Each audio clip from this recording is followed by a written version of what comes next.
स्वप्ने पडली. जेणेकरून त्याच्या मनाला तळमळ लागली आणि त्याची झोप उडाली. ఏమంట నెబెద్నెక్ రాజు ఏలుబడి యందు 2వ సంవత్సరమున కల కనెను. అందరి గురించి ఆయన ఎప్పుడైతే చేపట్టాడో రాజ్యర్గము 2 సంవత్సరాల తర్వాత ఒక కలగన్నాడంట. కలగన్నాడు మంచిదే.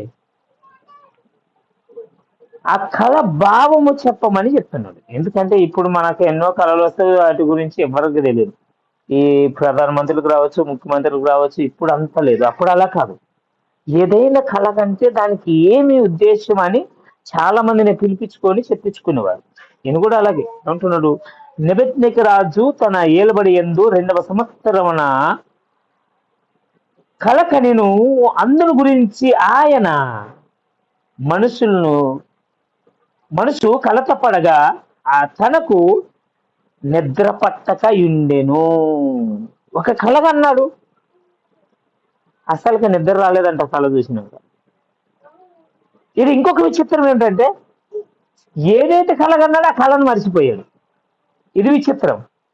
ఒకవేళ ఆ కళ కానీ ఆ కళ ధ్యాస ఉంటే పదే పదే అది గుర్తుకొస్తుంది, నన్ను ఏం చేయాలా అని బాధపడాలి. కానీ ఈయన ఏంటంటే కనసులో కళ చూశాడు, మేల్కోగానే అది ఏం చూశాడు మర్చిపోయాడు. ఇది విచిత్రం. అప్పుడు అన్నాడు, శాస్త్రులను, పరిచయాలను, శకునగాళ్ళు, మంత్రాలు ఎద్ది చేసేవారు ఎవరెవరైతే కళభావం చెప్పుతారు అని ఆయనకు అనిపిస్తుందో వాళ్ళందరినీ పిలిపించాడు. ఎందుకు? నేను కలగన్నాను, కళభావం చెప్పాను. వీళ్ళందరూ సంతోషంగా ఉన్నారు. ఎందుకు తెలుసా? కళభావం చెప్పైతే కొన్ని కానుకలు ఇచ్చేవాడు. బంగారు, ఎండి, మంచి పేరు, మంచి హోదా, పదవి. వీళ్ళు ఏమనుకున్నారు? కళ చెప్తాడు, దాన్ని ఏదో ఒక ఉదాహరణ తీసి చెప్పుదామని వాళ్ళ ఆలోచన. ఇది ఇంకొక ట్విస్ట్ ఉంది మనకు. చూడండి, 2 వచ్చిన చూస్తే ముందుకు కానొస్తుంది. तेव्हा राजाने हुकूम केला की माझी स्वप्ने काय आहे ते सांगायला ज्योतिषी, मांत्रिक, जादूगार व कांदी यास बोलावून आणा.